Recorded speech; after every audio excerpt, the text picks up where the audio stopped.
We were discussing this shloka from Bhagavad Gita 7.19 in our previous class, in which Krishna is appreciating those devotees who surrenders unto him. So see, we have heard this thing many times that Krishna consciousness is extremely rare and only fortunate people get this auspicious opportunity to serve Krishna. And Krishna himself is appreciating such devotees, such people who come and take shelter unto the lotus feet of Krishna, who knows that the cause of all the causes is Krishna. So Krishna himself is appreciating such devotees. So like from few days, I was little upset because Krishna was sending many people to me who who were showing their interest to gain this auspicious knowledge of Krishna consciousness, but suddenly they were dropping. Some was saying that I will not be able to follow this because I'm not understanding. Some were saying that I am I'm feeling detachment. I want to I want to work, but I'm feeling detachment from all these things. So I don't want to continue. I just want to remain attached with all the materialistic things which I'm doing. Of course, this is foolishness. Everything is foolishness basically. Whoever is quitting Krishna consciousness, he is foolish number one. Of course, I was not angry on them, but I was little, what to say, upset that they are not understanding their fortune. If they are quitting Krishna consciousness, then it is a big misfortune.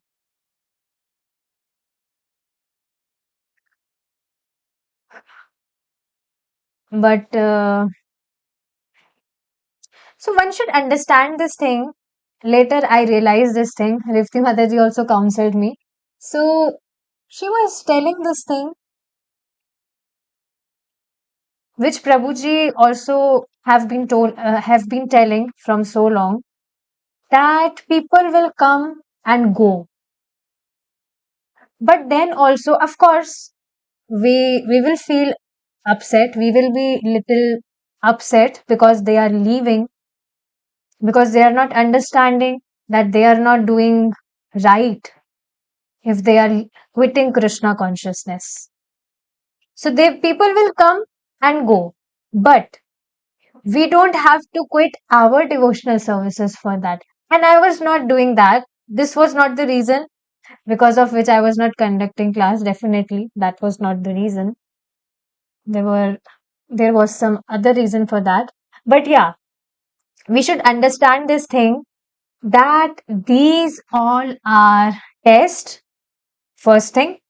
And second thing is that which Krishna himself is telling. Such a great soul is very rare.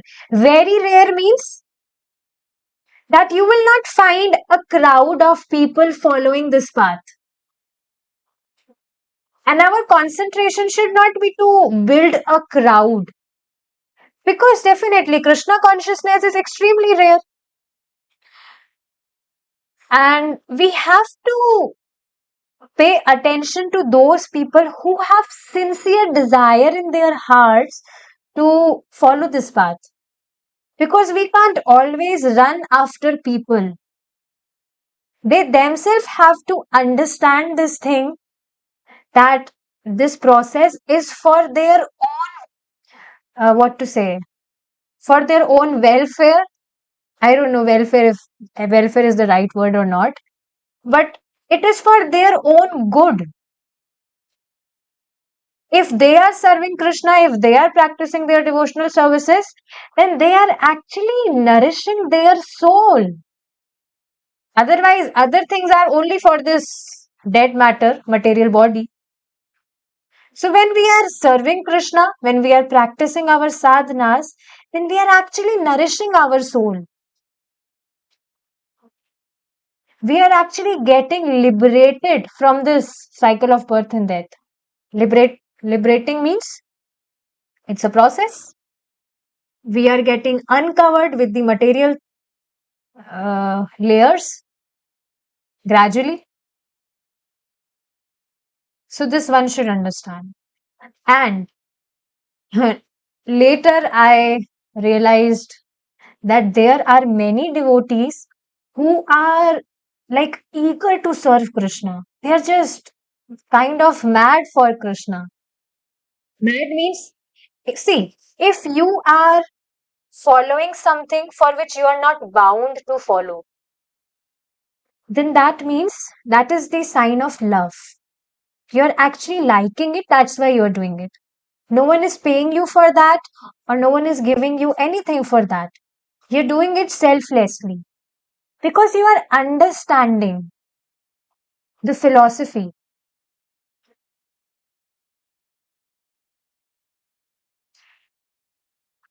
So we are not the controller, definitely. And definitely, I was very much conscious about this thing that I'm not the controller. Krishna is making me medium to preach other people. But one thing which I was again and again, I was pondering about that thing, that maybe I am lacking somewhere. Maybe I'm not able to convince those people nicely, and that's why they are just dropping. But this is not true, because I am telling same thing to every person, to the devotees who are coming in the class constantly, who are coming in the class, to the devotees who hear recordings, to the devotees who means whomsoever I meet, I tell them same thing. This is quite like amazing. I was not thinking about this thing earlier. I tell each and every person same thing, but some people catch it, and some people they don't grab it.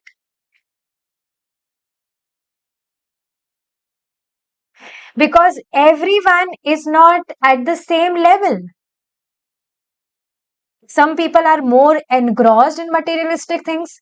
Some people are wise, that they are able to grab this auspicious knowledge. So it's just matter of consciousness, the level of contamination. So these were few points which I wanted to put here, which may help you also in future if you are preaching someone, and if he is listening to you, or he is not listening to you, if he is accepting and then he is just dropping away. So these things will help you, that we are not the controller. Our duty is to preach people. Now if he will stay in bhakti or if he will drop, then that is the matter of Krishna and that particular person, because we are doing our duties.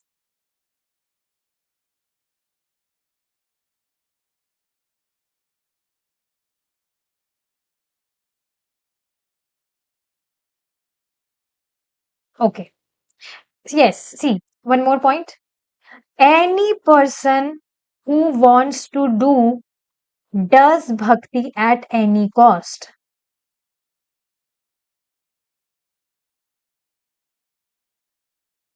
And this intelligence one has to develop himself. We can only instruct him with whatever things that you chant, you hear, you consume prasadam. We can only give him guidance. We can tell him the benefits, the glories of the process.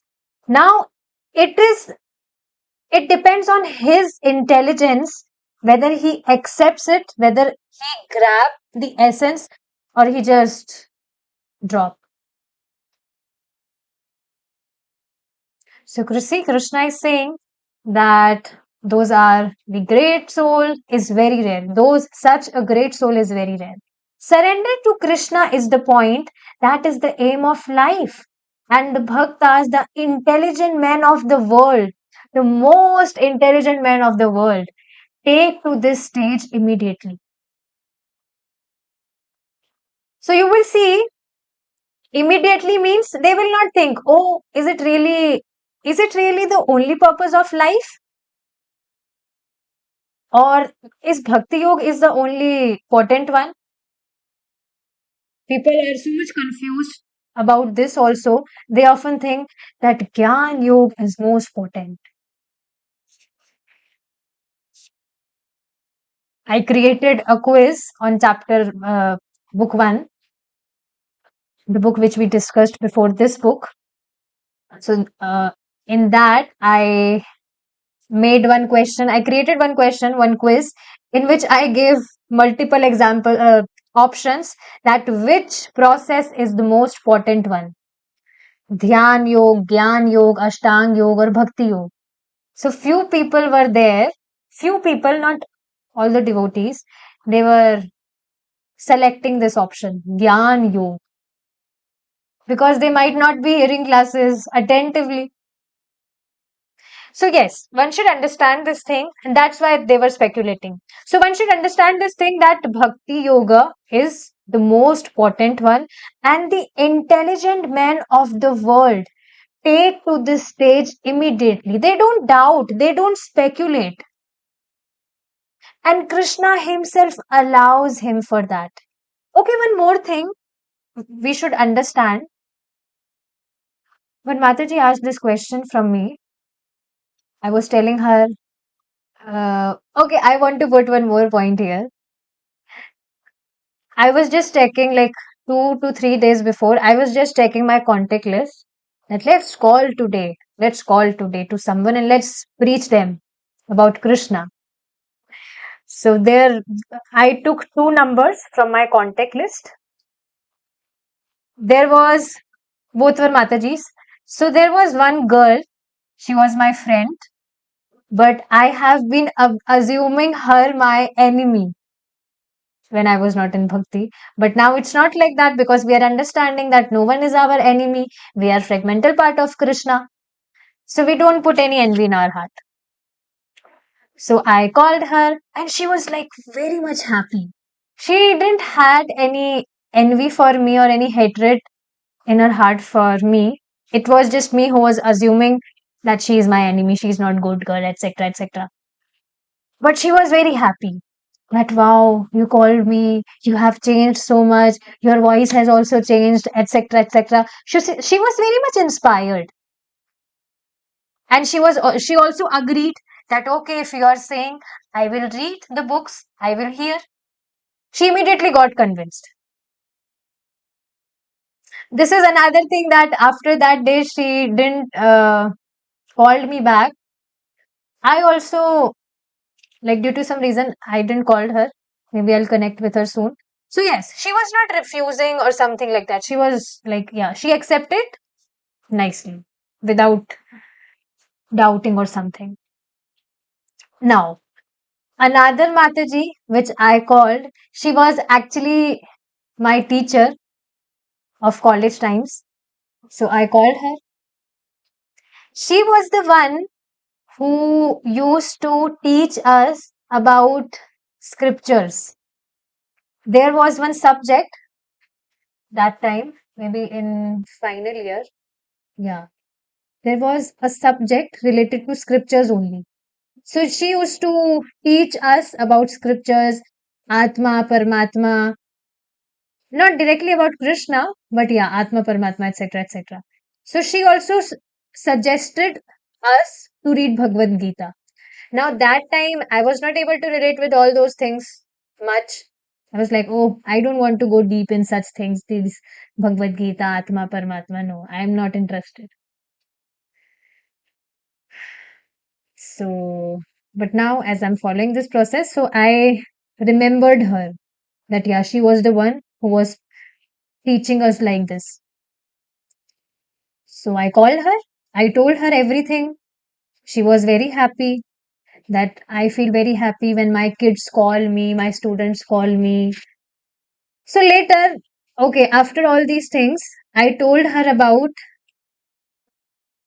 these books, small books of Prabhupada. She was like, again, she's confused lady. It's not like she was dedicatedly reading Bhagavad Gita. She don't even remember the author's name of Bhagavad Gita. I told her, which Gita were you reading? I don't remember the author's name. And it's been too long since I have read it. And now I'm reading Osho or whatever other things she was saying. So I was just telling her that currently I'm reading some books. Those are just life transforming. So you also read her, read those books, etc., etc. I was telling her about everything. Then she said that, what are you trying to promote me? Can you be just like, can you tell me directly? So I told her about ISKCON, Srila Prabhupada ji. Then she immediately said, see Tanu, or whatever to, yeah, see Tanu, I have my own opinions and thinking. So there is no use of promoting me all these things. I mean, suddenly she was like kind of furious that no, I don't want to hear you. No, there is no meaning of promoting me all these things. I have my own thoughts, I have my own opinions. And she immediately disconnected the call. So again, it was very disappointing for me that how can anyone behave like this? Means for a few minutes, I was little disappointed that she suddenly said like this and she disconnected the call. But later, I was realizing this thing that, see, now are you getting this point? You will find many people reading Bhagavad Gita. But if they are not accepting Krishna as God, then Krishna will remain a mystery for them. They can never understand that Krishna is Supreme Personality. Krishna will always remain mystery for them. She might got association of some devotees, maybe earlier, and she was not able to. I'm just speculating. I'm not aware about the exact reason why she behaved like that, but she might not be accepting Krishna as Supreme Personality. That's why she behaved like this. It's not like she had any envy for Krishna, no, because when I called her, so to her caller tune, it's caller tune, right? It was Krishna's Kirtan. I was little shocked. Wow, she is very spiritual. Krishna's Kirtan in to caller tune. So she didn't had any envy for Krishna, but it was very difficult for her to accept Krishna as Supreme Personality. So it's not that easy. And that's why she's reading whatever Osho or whatever she's reading. So I was sharing this experience with one Mataji because she asked some question with me which was interlinked with this um, incident. So I was telling her that Krishna was not allowing her to serve him. That's why she was not able to understand it. Now she asked that why Krishna will not allow us to serve him. We are fragmental part of Krishna, then it's not like Krishna will do partiality with his devotees or with Jivatma. Why will Krishna not allow us to serve him? So, what does this mean is we all know that we are independent for desire. We are independent for desiring. And Krishna sanctions our desire. So if he himself is desiring that no, I will not accept Krishna as Supreme Personality. How it can be possible that only one person is Supreme Personality? Yeah, people often say this. There was another Mataji who was saying that it, like my understanding is that there is a triangle, and that triangle is supreme. Triangle means Krishna, Lord Shiva, and Goddess Durga. So this triangle is supreme. So people can speculate anything. They just speculate anything. If they are not reading Shastras in disciplic succession. So yeah, we are independent for desiring, and Krishna sanctions our desire. If one is like he himself is desiring that I will not serve Krishna, or I will not accept Krishna as supreme, God is formless. So Krishna is like, okay, if you're thinking I am formless, so I will remain formless for you. So this way, Krishna sanctions our desire.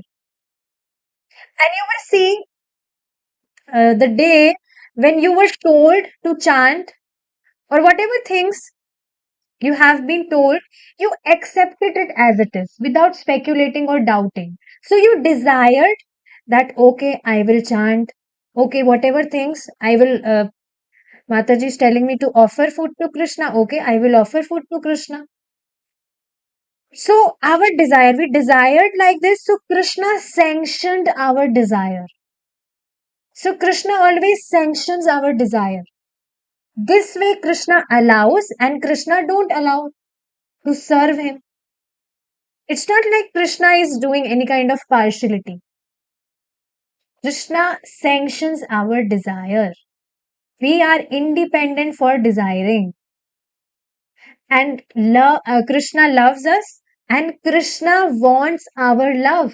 Krishna is not hungry for our food. Krishna is hungry for our love. And love can't be forced. So Krishna will never ever impose his love on us. Krishna is ready to wait for millions and billions of years. But when we ourselves will desire to serve him, when we ourselves will desire to practice, then Krishna allows us like that.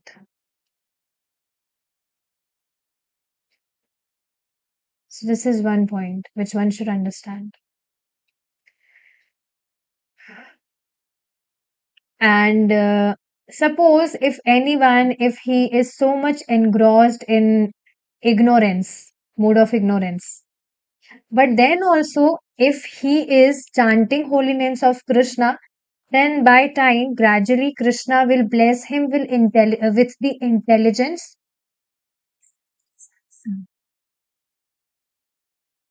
But main important thing is that we do something for Krishna.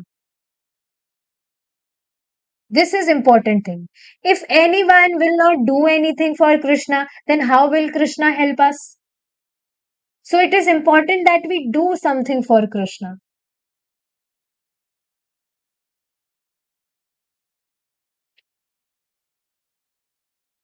Therefore, Krishna says that they are wise men. If after many births, one has to come to this point of surrender, then why not immediately?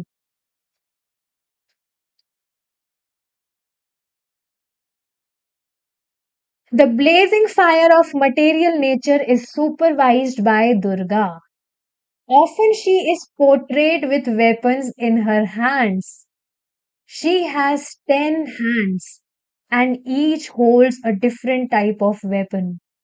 This indicates that she is ruling all 10 directions of this universe. She will not leave anyone. She destroys all our plannings. That can be any planning. Can you relate with this? Whatever we plan, which is not in favor to Krishna, Durga Devi immediately destroys it. She wields the different weapons to chastise the demons. There is one famous picture of a demon struggling with a lion. and the goddess Durga is pulling the demon's hair and pushing her trident against his chest. So, I was about to say one point on this. What was that?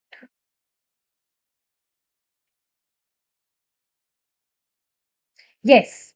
She wields the different weapons to chastise the demons. So one should understand this thing that who is demon?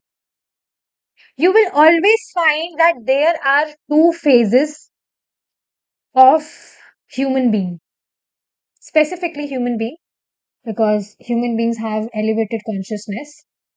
So what are those two phases? One will be of demon and one will be of demigod. Means one phase will be the good phase in which that particular person performs pious activities, good deeds. And second phase is the phase of demon, bad one, in which that particular person performs habits like evils, demons. You will always find these two phases. There is no any third phase. So very easy thing is that anyone who is following the instructions of Krishna in any way, that can be any way. Now, how any way? You will see many people, if you will see people, you will not find them directly serving Krishna, but then also they perform some good deeds. Now, Krishna appreciates that also. If he is doing it with uh, Niswart Bhav, he has no desire to get anything in return.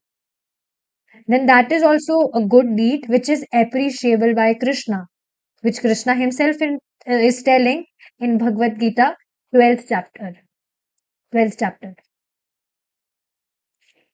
So yes, but anyone you will find people they are doing good deeds, but they often expect something in return. Suppose anyone is doing any pious activity and they are expecting that if I will do this particular thing, then I will get something in return, which we say karma kand. So those are so-called pious activities.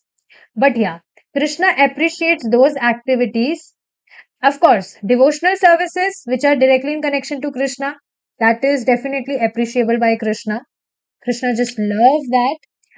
But anyone who is not directly serving Krishna, but they are doing these pious activities which helps them in their purification, then that is also appreciable by Krishna. So this is one phase, good phase. Second, another phase is the demonic phase, in which a particular person performs bad activities,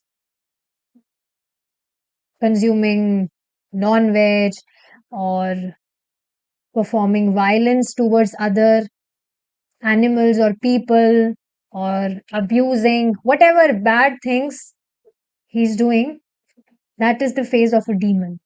And you will see these two phases, you will always find in every human being. We are also serving Krishna, but it's not like 24 hours we are serving Krishna. We sometimes serve Maya also, is it not? So anything which is in service to Krishna, directly or indirectly, that phase is the good phase, and the activities which are not in relation to Krishna and which is not in relation to Krishna, that will always take you away from Krishna. Then that phase is the phase of the demon, and person have to struggle for that. If we study this picture, which picture? That A demon struggling with a lion, and the goddess Durga is pulling the demon's hair and pushing her trident against his chest. Trident means Trishul. So she's just pushing her Trishul against his chest. Do you know the meaning of the trident, the Trishul of goddess Durga? Those are those like three kind of arrows that you will see in that Trishul, the trident.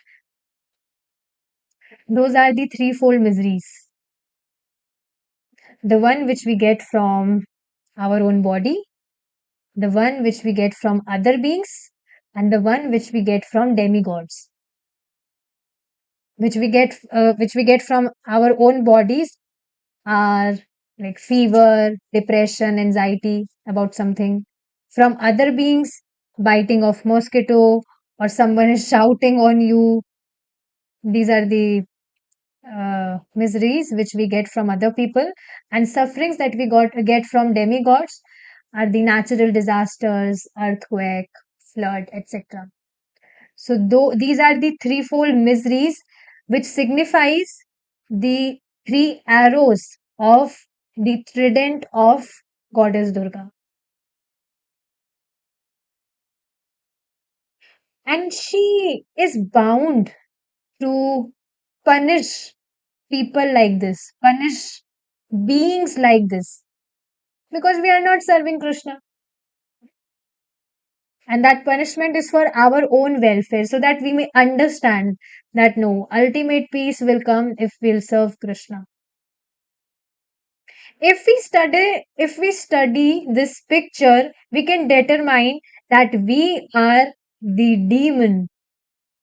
We are the demon, and that the trident is the threefold miseries of material existence from which we are always suffering.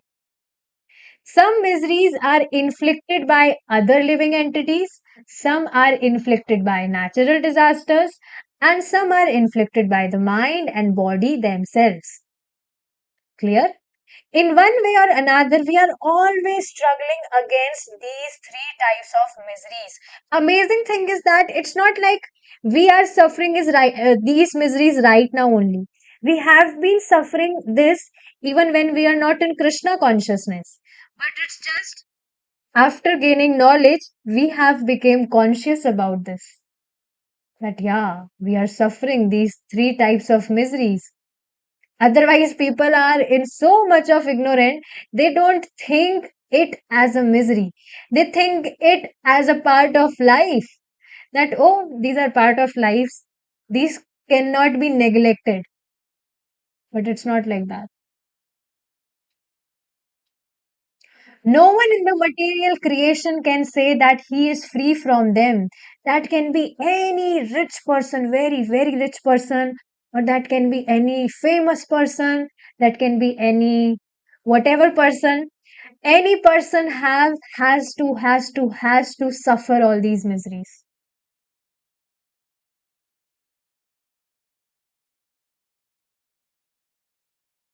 Obama of America, he was president or prime minister, I'm not sure.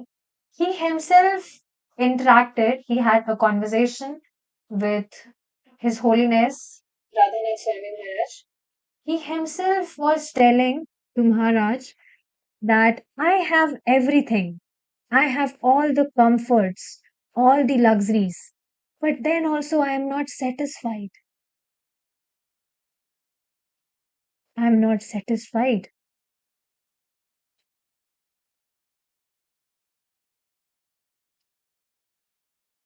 So one should understand that all of these things, whatever money or anything, it just gives us comfort, but it never gives us satisfaction.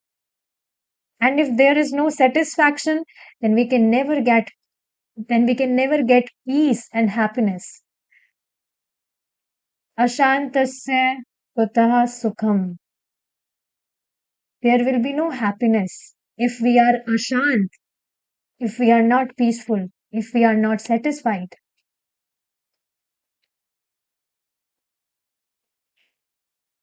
The trident of this material nature is pressed against everyone's chest. And because of this, pure happiness within this material world is not possible.